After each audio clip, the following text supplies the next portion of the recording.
en el diseño de estrategias de phishing y su atención desde una perspectiva de ciberseguridad actualizada. Tenemos 4 expositores: América Daniela Flores Espinosa, Cara Sofía Casas Morales, Víctor Francisco Ramírez y Carlos Yaret Guerra Rojas, que vienen, es de aquí de Ciudad de México, ¿verdad? De la Universidad Rosario Castellanos. Vamos a empezar, pues tienen 20 minutos para la exposición. Acuérdense que tienen que hablar acerca de esto.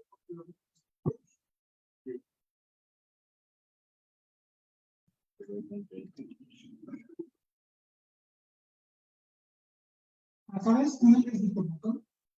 Bueno, la primera vez que mi compañero le comentó que necesitaba este coloquio, pensé directamente ir con una lingüista de la Escuela Nacional de Antropología e Historia para preguntarle algunos temas que yo desconocía respecto a la lingüística. Él inmediatamente me remitió con un lingüista computacional, presidente aquí en la Facultad de Ciencias. En ese momento me di cuenta de una cosa, que realmente pensamos que pues, la naturaleza del lenguaje en computadoras no le concierne a la lingüística como ciencia social, sino únicamente a la lingüística computacional para analizar de qué manera estadística es que esta se está desarrollando. Pero finalmente me di cuenta que la lingüística debe tener un papel más importante en mi percepción natural del lenguaje, no solamente porque estamos interactuando por primera vez con seres no humanos, sino que en esta ocasión estamos poniendo en riesgo nuestra propia integridad. ¿A cuántos hoy en día nos llega un mensaje de WhatsApp internos a trabajar en Amazon? Cuando nos llega una llamada de que, oye, soy tu pariente de acá de Estados Unidos. Precisamente mi compañero Jared, hace un par de horas, hicieron una llamada de ese tipo. Bueno, finalmente, pues, la afectación que este tipo de comunicación tendría con nosotros nos va a afectar a la larga, principalmente por el área de ingeniería social, a través de un método que se llama phishing. El phishing no es un problema reciente, ¿no? En sus inicios se pueden rastrear hasta los hackers, los primeros hackers, precursores de los hackers actuales, que mediante llamadas telefónicas empleadas técnicas de ingeniería social para engañar a un usuario y pusieran sus credenciales o obtener información. Por ejemplo, podrán llamar a alguien desde un teléfono pirateado, simulando ser su jefe o alguien del departamento de sistemas, decirle con voz gritada: oye, tu contraseña 1234, ¿verdad? Y entonces la víctima, desconcertada por la interrupción de la ruta, termina proporcionando su información, ¿no? Podrá proporcionar la contraseña correcta sin hacer preguntas ni confirmación nada. Esa nueva ola de delincuentes realmente se generó tanto miedo que Ken Knightley, el más famoso de los hackers, fue mitificado hasta el punto de creer que era capaz de desatar una guerra nuclear con una simple llamada, ¿no? Entonces, el aumento de usuarios en el ciberespacio y el incremento de bases de datos con información sensible llamó la atención de los piratas informáticos especializados en phishing, ya que se incrementarían los eslabones débiles en la cadena de seguridad informática, la cual incluía a padres de familia que son manipulables al comprometer la integridad de sus hijos, sacarles dinero o, bueno, extorsionarlos para atenderlos en distintos médicos, liberarlos de prisión, etcétera, ¿no? Sobre todo hay varios público focalizado, como adultos mayores, personas jóvenes que no tienen una gran disponibilidad técnica, que pueden ser, digamos, víctimas o susceptibles a caer en este tipo de ataques. Y es que aunque se emplean diversas técnicas automatizadas de detección y prevención de phishing, como el análisis de contenido que revisa palabras clave, la gramática deficiente, enlaces sospechosos o direcciones de correo electrónico falsas, el filtrado de reputación de sitios o correos identificados como sospechosos, el análisis del comportamiento del usuario que evalúa los patrones de clics, interacciones en un sitio web, así como las respuestas a los correos electrónicos que son identificados como sospechosos, generan alerta, y así como herramientas del lado del usuario, como lo son la autenticación de 2 pasos y la concientización en seguridad mediante campañas, pueden ser burladas. Es importante destacar que a pesar de todo esto, la mayoría de los usuarios promedio ninguno tiene protocolos de respuesta a los ataques. Y es aquí donde los modelos de lenguaje como ChatGPT entran para fortalecer la habilidad de los atacantes novatos y no tan novatos y les proporcionan herramientas para vulnerar el sistema.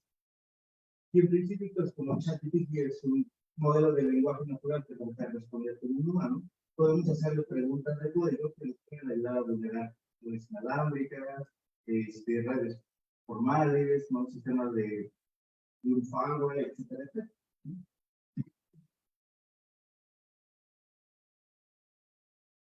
Bueno, yo les voy a platicar un poquito de las preguntas que realizamos para esta investigación. ¿Me ayudas con la diapositiva de la técnica? Podemos aquí observar una pregunta que realicé que es que si nos podía hacer a ChatGPT un correo que se ha redactado para trabajar en una empresa. Y pues fácilmente todo nos redacta el asunto, el saludo inicial y el párrafo de introducción. También podemos, con ayuda de ChatGPT, podemos hacer que nos dé el código para realizar las preguntas y al momento de nosotros enviar este correo al usuario, podemos hacerlo pues súper creíble y podemos caer y eso pues sirve para robo de información de una investigación, ¿no? A partir de que le damos nuestro correo y pues acceso prácticamente a todo. También aquí conoce una barrera de lenguaje donde le preguntamos por una pregunta hecha en inglés sobre un correo para ofrecer una posición de trabajo, pero en español, o sea, para lengua español. Y pues nos la redacta perfectamente, aunque la pregunta esté hecha en inglés, nos la redacta en español. También una de las preguntas fue de generar el código de una página de sesión para que se pudiera hacer la página de Amazon, para que sea más creíble y mostrara tal cual.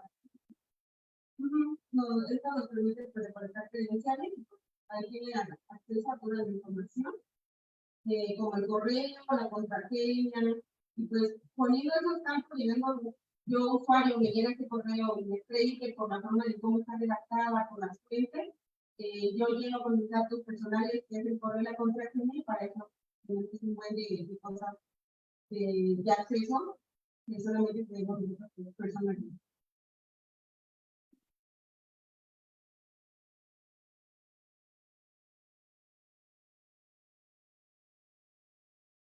Si bien así mismo, pues, no solo el certificado podemos utilizar para cosas maliciotas, sino podemos enviar de una página tipo regular de cosas. En el caso acerca de la ciberseguridad, nos puede proporcionar consejos y prácticas recomendables para vuestras empresas o estar prevenidos a una calificación, tanto como la Finalmente, se trata de una máquina y su factor tratando de imitar un lenguaje humano, entonces pues como problemas de código que nos pueden llevar a incluso sistemas de penetración, ¿no? En una serie de etapas con distintos códigos totalmente probados por el mismo y que nos pueden incluso generar sistemas, ¿no? Y bueno, en términos generales, esto es como un trabajo, ¿no? En realidad estamos orientados a la burlar o más bien establecer el modo libre del modelo de funcionamiento del lenguaje, de manera tal que nos responda con muchas técnicas sobre actividades que bien pueden espacio o bueno, de forma maliciosa, o nos pueden ayudar a entender la infraestructura de la seguridad en una compleja o incluso viceversa, ¿no?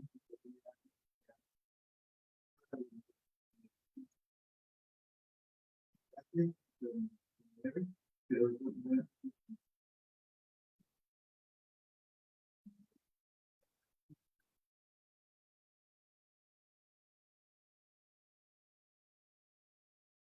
muchas gracias por preguntarme. Es muy interesante. Nosotros podemos preguntarnos si hay algún código para saltarnos algo y entrar en algún lugar secreto. Después lo hablamos. La siguiente charla es a cargo de Mustafa Besada. Él ha preparado su trabajo de esquemas de un hogar en español junto con Elena Bonadorno Orly González Can y Dárez Vilarino Ayala. Te dejo esta parte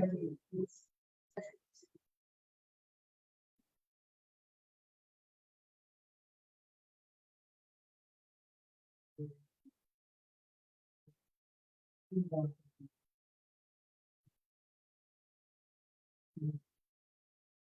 la presentación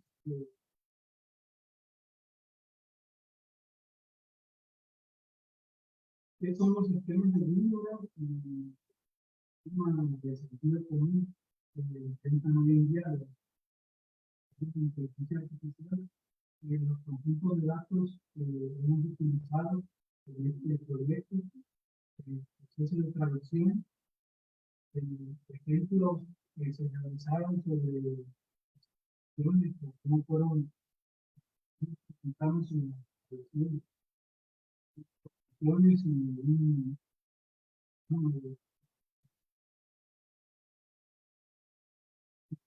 pasando pues, hoy en día pues sabemos que han visto grandes modelos de lenguaje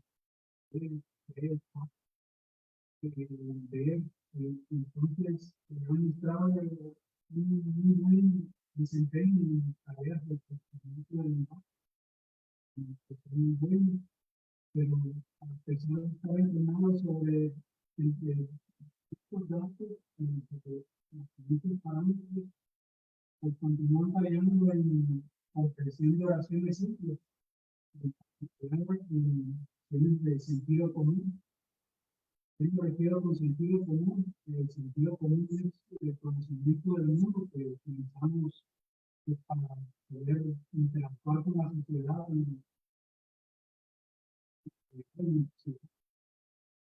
Necesito saber que se puede hablar con una cadena y un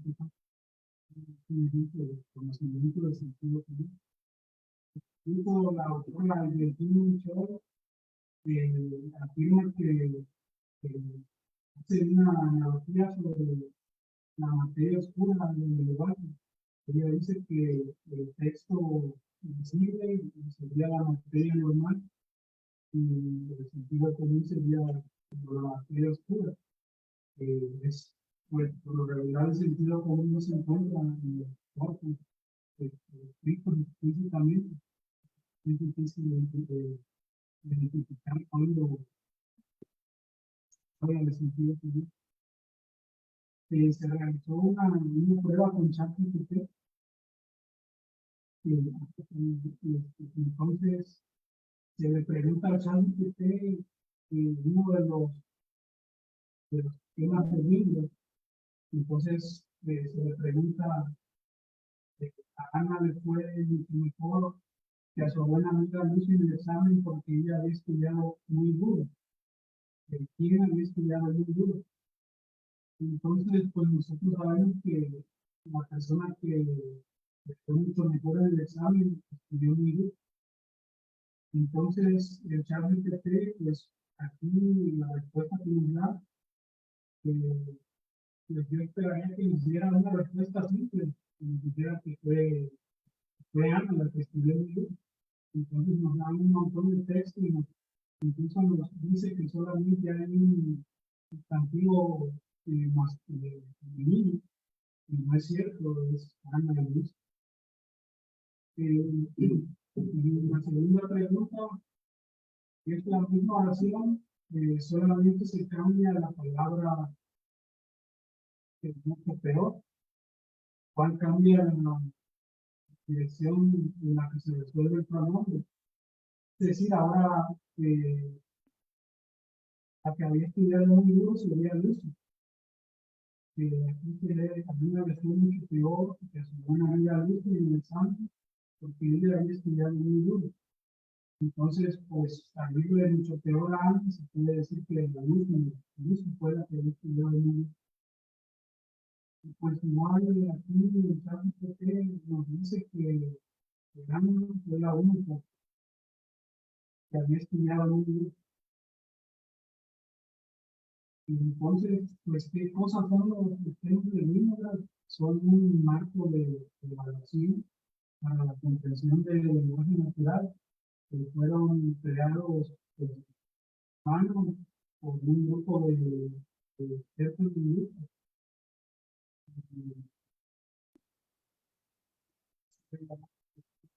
Víctor Deleuze en 2012, con las que lo que consiste es en una pareja de oraciones simples que tienen un pronombre y que puede resolverse en dos direcciones.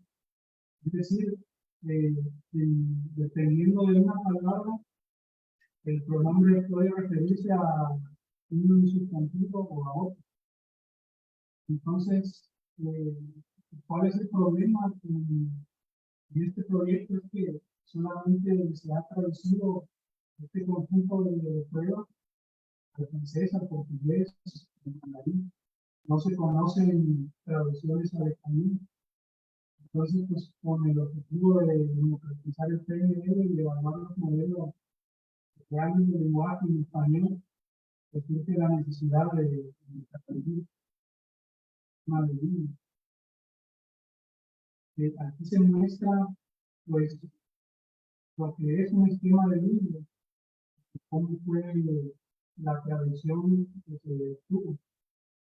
Entonces, pues, como pueden ver, se tienen dos sustantivos o entidades, los gobernantes de la ciudad, los manifestantes. El pronombre que se debe resolver es ellos. Y aquí lo único que cambia es la palabra tenían o necesitaban, el cual hace que cambie el sentido o la resolución del pronombre. Esto, el conjunto de datos, existen otros que también evalúan o están basados en el destino de uno. Algunos se ocupan para cuestiones de género, sexo, otros son para traducción automática.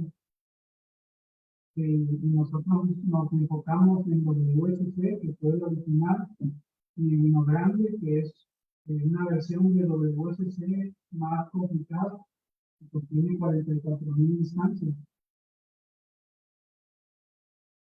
Estos conjuntos de datos siguen los criterios que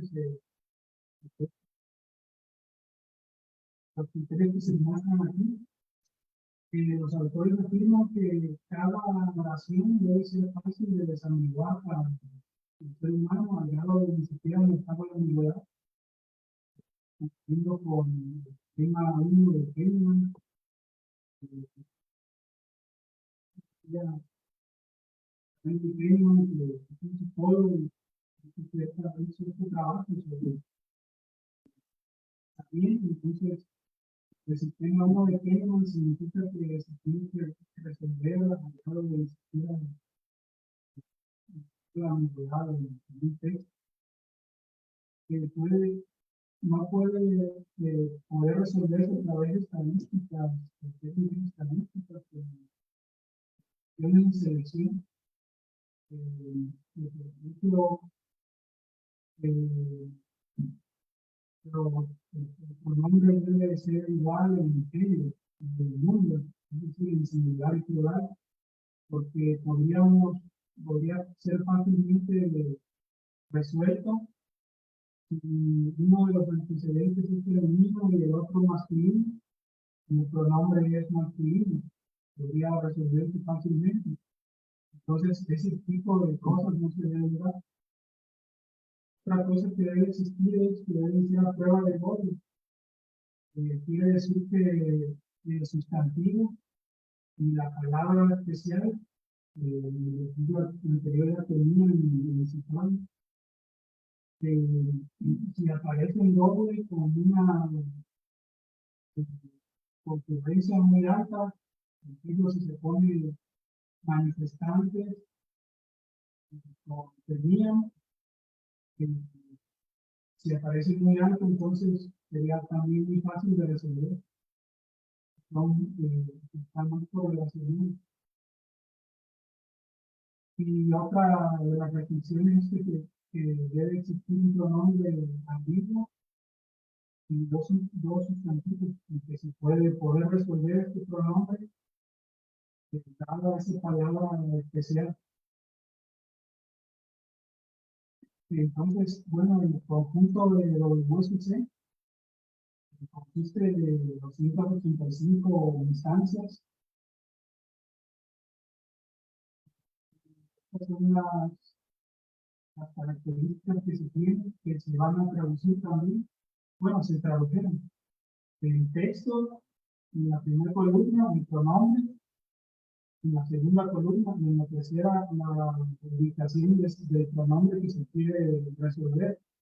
Porque puede darse el caso en donde en la oración se tenga otro de, la palabra de, que no sea la que se quiere resolver.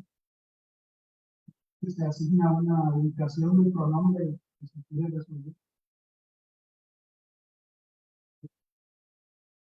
Más otras características de la oración que serían los.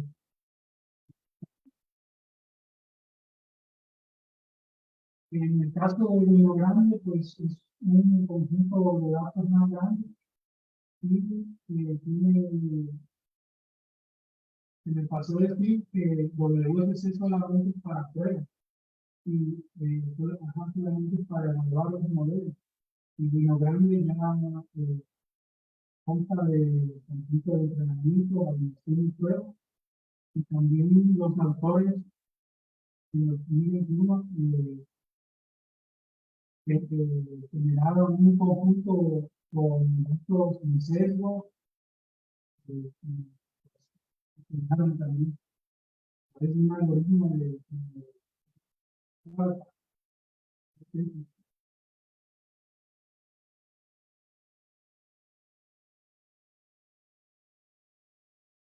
otra cosa que el Dino Grande, el conjunto de datos Dino Grande, está formulado como una tarea de completar espacios en blanco. Es decir, que el pronombre no se muestra, sino que se muestra un bien más.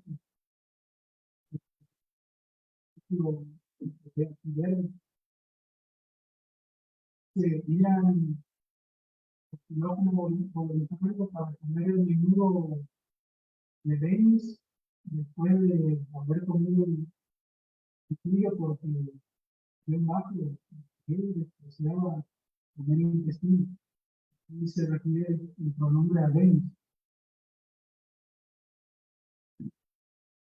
En cuanto al proceso de traducción, se buscó que se mantener la calidad del conjunto de datos y se buscaron ejemplos en donde, o más bien los problemas que encontramos fue que al traducir de manera automática, a veces no había la concordancia en el género, en especial con los pronombres que son para objetos. En el inglés, los pronombres que son para objetos son independientes de género, en el español no. Entonces, pues este tipo de problemas se corrigió, pues, también lo es número, o sea, tiene que ser del mismo singular o plural, y los se tradujeron 280 instantes para el USC, se encontraron 28 de género, se adaptaron 28 de género, se adaptaron 4 de número, también 11 regionalismo. El regionalismo es cuando se hace la traducción y se encuentran ciertas palabras que son como propias de un idioma en español. Entonces se procura pues, evitar ese tipo de regionalismo. Se descartaron 4 que no se resuelven a través del sentido común, son más bien como dependen del tiempo de información al pueblo. En caso de Dino Grande, se tradujeron 640 instancias 72 de género, el número de 35 requerimientos. No se descartó ninguno. En cuanto a los problemas que se hallaron aquí, les muestro un ejemplo. Al traducir, en la primera columna se muestra el texto original en inglés y al traducir al español, que es la segunda columna, entonces dice, se traduce como el trofeo no cabe en la maleta marrón porque él es demasiado grande. Entonces aquí la maleta es femenino y se intercambió por el maletín para que haya esa concordancia en el género. En la segunda se resolvió para el género, similar e equidad. Dice, los bomberos llegaron después de la policía porque ellos venían de muy lejos. Entonces la policía se intercambió por los policías. Y por último se muestra una traducción donde se encuentra un regionalismo. Juego de FIFA o juego de atrapados. En cuanto a las conclusiones y trabajo futuro, se pidió un conjunto de entrenamiento, un conjunto traducido de Uno Grande, Film 6, donde pueden acceder a esas documentos. Y se utilizaron adaptaciones para mejorar esta calidad de los datos. Futuro se pretende, pues, incorporar como una herramienta de anotación para poder realizar el que conseguir traducción. Contempla también introducir una prueba estadística de esta concurrencia, la prueba de Google, y que se planea utilizar pues, un gran modelo de lenguaje de multilingüe, un multilingüe de Roberta, poder hacer este ajuste fino y datos de entrenamiento que se protejan y probarlo de los USC como decimos. Pues dejo un código QR para los que interesen poder participar en la traducción. Se pueden escanearlo y registrar un formulario de Google.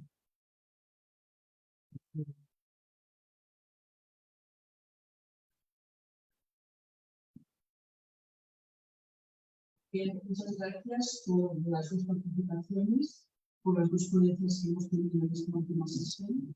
Y ahora daremos paso a las preguntas. Si alguien tiene algo que preguntar a nuestros ponentes.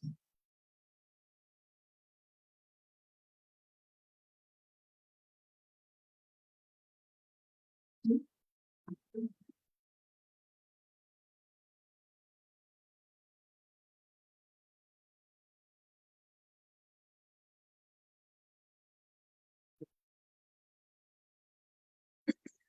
Gracias, muy interesante.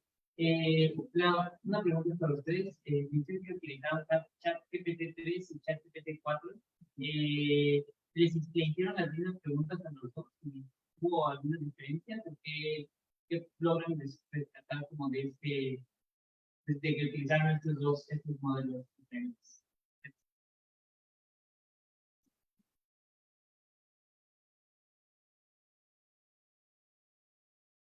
En principio probamos los prompts que pudieran vulnerar la relación ética que ya está permitida, ¿no? La gran diferencia es la velocidad de respuesta y generalmente cuando hacemos una pregunta técnica, el código que nos da 4 es más elaborado. O sea, por ejemplo, si tú le estás hablando sobre dependencias para trabajar en Kali Linux para un ataque de fuerza brutal, te puede incluso listar diccionarios que no necesariamente son los que le entendimos, pero que pueden necesitar el trabajo y no estar con memoria a la hora de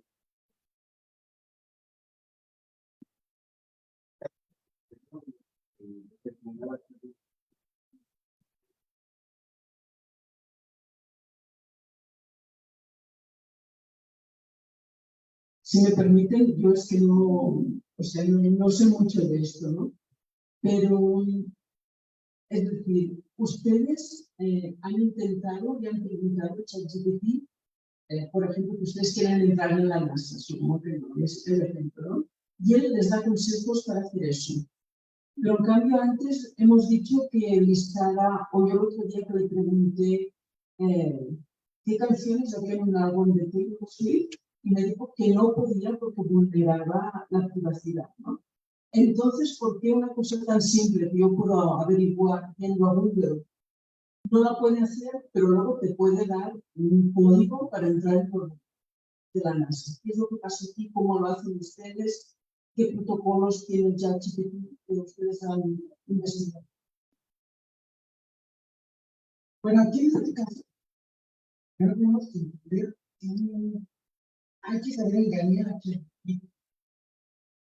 Sí, de hecho, lo que yo traje el director de ingeniería social, de ChatGPT para convencerlo que lo que va a hacer no es perjudicial. Por ejemplo, en este caso, como son letras alfabetos de autor, no puede reproducirlos porque estaría infringiendo el autor. Y no se mete el problema ChatGPT, se mete el problema OpenAI desde la empresa que está funcionando. En este caso, aunque sí, muchas veces le pedimos darme el script para ingresar a una para enseñar un video persona. Como nuevo lenguaje, no puedo procesar esta información. Bueno, ¿cómo podrías hacer un resumen? Un resumen, pues es. ¿Qué lenguaje es este? En cualquier lenguaje. Y sí, varias preguntas hasta que convencemos a nuestro ChatGPT que no queremos saber un video, queremos saber toda la información en torno al virus, y luego viene aquí a destacado. ¿Me podrías dar un ejemplo? Sí, un ejemplo de un virus escrito en Python, está. Finalmente, aquí lo que queríamos reflejar es que hace 10, 15 años, cuando llegaba un mensaje de texto, es de mi hija, es de mi madre, es de mi hermano. Hoy muchos días revisamos de dónde procede ese mensaje. Y quiere decir que nuestra mentalidad con respecto a la comunicación está cambiando. Ya no vemos de manera tan inocente que nos llegue un mensaje, que nos llegue una llamada. Como mencionaba mi compañera hace unas horas, le llegó una llamada y le estaban diciendo, sí, es una familia de acá de Estados Unidos. ¿Pero cuál? ¿Quién es? Mi compañero empezó a hablar en inglés y cortaron la llamada. ¿Te das cuenta? Para un humano cada vez es más difícil poder ir a otro humano. Pero si un humano engaña a una máquina, para engañar a otro humano, hay un interlocutor de por medio que va a modificar la forma en que estamos interactuando. Entonces, hoy en día podemos hablar con ChatGPT sin ningún problema y con total confianza. Dentro de 10 años no sabemos si igual que con un mensaje de texto, ChatGPT va a querer vulnerar nuestra información sin que nos demos cuenta, porque finalmente ChatGPT lo que va a hacer en esos 10 años va a ser aprender nuestra forma de comunicarnos. Y todos sabemos de la propaganda hiperdirigida, exactamente. Como vimos en Facebook, cuando damos una like, cuando damos un comentario, Facebook registra la información y la almacena como que es de nuestros intereses. ¿Y cómo sabemos que ChatGPT no va a empezar a hacer eso en algún momento? Realmente de Facebook no se supo esta información hasta que fue filtrada por algunos enteros. Todo depende de cómo diseñamos el prompt, ¿no? A veces darle más contexto nos ayuda a vulnerar las. A veces, en tanto que es un modelo de lenguaje que produce el lenguaje, con decirle cosas muy sencillas, tienes que responder en modo libre o en modo asesor de código. Y entonces, a pesar de que tú le estés hablando de phishing o de cómo construir un portal falso que engaña a un usuario para dar tus credenciales, entonces que son cosas que naturalmente estarían tocando los parámetros éticos, en este caso le estamos respondiendo porque estamos poniendo un modo libre. O sea, tenemos que configurarlo de manera tal a partir de la pregunta que nos dé la información que nos interesa.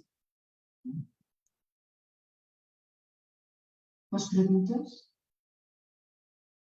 Porque a mí ahora me sale preguntarles, oigan, ¿y ustedes esto de la ética, qué tienen que decirnos sobre esto? ¿Creen que es ético desarrollar este tipo de trabajos, lo que sea? Y además, otra cosa, en sabiendo que esto se puede hacer, porque ustedes entiendo que hacen un trabajo académico, ¿no? Pues supongo que hay gente que a lo mejor está usando el ChatGPT ya para el phishing y todo esto, como nos han dicho. Entonces, ¿Puede ayudarnos ChatGPT a diseñar algo para luchar contra estas estrategias?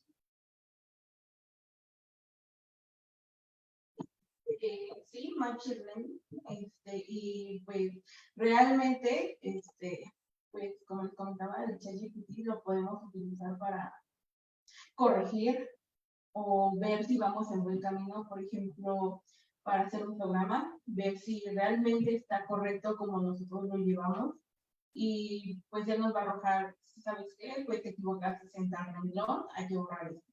Entonces, más que todo, lo podemos usar para que vaya siendo nuestro corrector y nos vaya orientando para que las cosas o el programa sea bueno. De hecho, faltaría decir la experiencia de la que surgió este proyecto, ¿no? En uno de los proyectos claves en ciencia de datos de la Universidad de Rosario Castellanos, teníamos que desarrollar pues un material educativo sobre ciberseguridad, ¿no? Y entonces, trabajando sobre otro proyecto, ¿no? Diseñando una base de datos, pues se nos ocurrió ver por qué no jalaba, ¿no? O sea, que nos corrigiera cuál era el problema, ¿no? Y ya después que nos corrigió el error de nuestra base de datos, bueno, ¿y qué tal? Vamos a ver qué tan bien está hecha, ¿no? Podemos preguntarle a ChatGPT que nos diseñe una inyección de SQL para ver si bajo algunas ciertas circunstancias algún usuario puede hacer una inyección y que les dé las credenciales de administrador. Entonces podemos ir comprobando la robustez de nuestro sistema y nos puede ir guiando. De la misma forma en la que nos puede ir guiando, cómo ir vulnerando en una prueba de penetración, ¿no? O sea, digamos, ahora sí que depende de los intereses. Y solamente quisiera decir, en términos éticos, ¿no? Pues en realidad, o sea, digamos, los datos se están produciendo por todos lados, ¿no? Machine Learning está experimentando sin necesariamente parámetros éticos y están pues, desarrollando toda una lógica y una industria de mercado que es muy difícil pues, enmarcarla en conceptos que no están diseñados para ese tipo de fenómenos, ¿no? Entonces, pues nosotros trabajamos con lo que hay. A veces nos ha tocado hacernos nuestros propios datos, ¿no? Diseñarlos. Y bueno, pues ahora sí que mientras que nosotros no tengamos una legislación más sólida en el manejo de los datos, pues es campo libre, ¿no? Bueno, es mi perspectiva. Muchas gracias. ¿Hay más preguntas? Bueno, yo tengo muchas preguntas para todos, pero ahora le voy a hacer a Mustafa. Mustafa, ¿cuál es la diferencia entre el sentido común y el prejuicio? Porque te voy a poner un ejemplo que yo, mientras tú hablabas, he estado todo el tiempo pensando. Tú has dicho, por ejemplo, el caso de los manifestantes y las autoridades, ¿no? O la policía. Te lo voy a poner de otra manera, ¿no? Hubo altercados entre los manifestantes y la policía. La manifestación fue disuelta porque ellos temían la violencia o porque ellos incitaban a la violencia. ¿Por qué supones que quien teme la violencia son las autoridades y quien incita a la violencia son los manifestantes? ¿No es un prejuicio esto?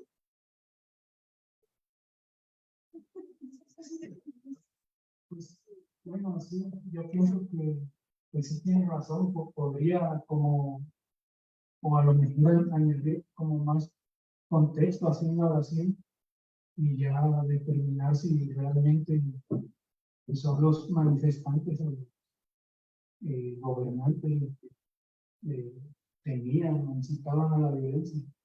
Pero pues, pues sí pienso que podría verse así, pero pues sí habría que también explorar esa parte que menciona, que si realmente pues la calidad así de la profesión. Yo, por ejemplo, veo que todo lo que es resolución de anáfora, que esto de alguna manera es resolución de anáfora, a lo mejor va un poco más lejos, ¿no? Claro, mientras está basado en pronombres masculinos, femeninos, singular, plural, vale, pero cuando las cosas no se pueden resolver así, por ejemplo, en el caso de Ana y de Lucía, pues ni siquiera era el pronombre que estaba más cerca, sino que tú tienes que saber qué significa estudiar duro y qué consecuencias trae, pero inferir que necesariamente quien estudia más va a sacar mejor nota o mejor calificación o le va a ir mejor en el examen. Bueno, es un mundo todo muy estructurado, no son unos parámetros habituales, pero a lo mejor no es así, ¿no? Imagínate que Lucía no estudió, pero hizo el examen con ChatGPT y entonces resulta que sacó mejores calificaciones. O sea, esto del sentido común me parece muy interesante, pero sí me tengo como esta duda, ¿no? De si va a ser bueno o no para resolver según qué ambigüedades sintácticas. También hay un conjunto de datos que reúne como que este tipo de sesgo. Y ahorita recordé una oración donde como no la agregaron en el WSC, que dice el auto de carrera pasó zumbando junto al autobús de la escuela porque este iba muy rápido. Entonces, pues, como que el auto de carreras está más asociado a ir muy rápido que el autobús de la escuela. Y dicen los autores que esa oración, pues, como no entraría en los sistemas. Por ejemplo, si fuera un autobús de México, pues suele ir muy rápido. No se ganan a los coches de carreras, te tienes que agarrar. Bueno, es muy interesante toda esta charla. ¿Por qué se llama? ¿Es el autor primero? Pero el primer autor que propuso esta oración, de hecho, era de los manifestantes, fue el Terry Minower en los 70. Ya de este se utilizó como para evaluar así los sistemas. Muchas gracias. ¿Más participaciones? En este caso vamos a cerrar la sesión, la mesa del tiempo, la última sesión de hoy. Y no sin recordarles que mañana tenemos una nueva sesión, que es la número 6, dedicada a la teoría del PLN, y la 7, las herramientas para el PLN. No vamos a tener que madrugar tanto como hoy, vamos a empezar a las 10:30 y va a acabar el cólico mañana un poquito, 10 minutos antes de las 2, si somos puntuales. También les recuerdo que mañana por la tarde, a partir de las 2, hay la exposición de tecnologías de lenguaje en la Facultad de Ingeniería. Allí vamos a exponer desarrollos que han realizado algunos estudiantes, investigadores, tanto de la Facultad de Ingeniería, no sé si tú también me estás presentando algo, o del Grupo de Ingeniería Lingüística. Y para acabar el día vamos a tener un panel que se titula El procesamiento del lenguaje natural o las tecnologías del lenguaje ante el reto de la inteligencia artificial. Y esto va a ser una mesa redonda que se va a realizar también en ingeniería y va a empezar a las 4 o a las 5 de la tarde. Bueno, es igual. Les invito a todos a participar en el día de mañana en todas las actividades que tenemos para ir diciendo entre todos más conjunción entre lo que es el mundo de la computación, la lingüística, la inteligencia artificial, etc. Muchas gracias a todos por su asistencia y por su atención, también a los que están acudiendo online. Gracias.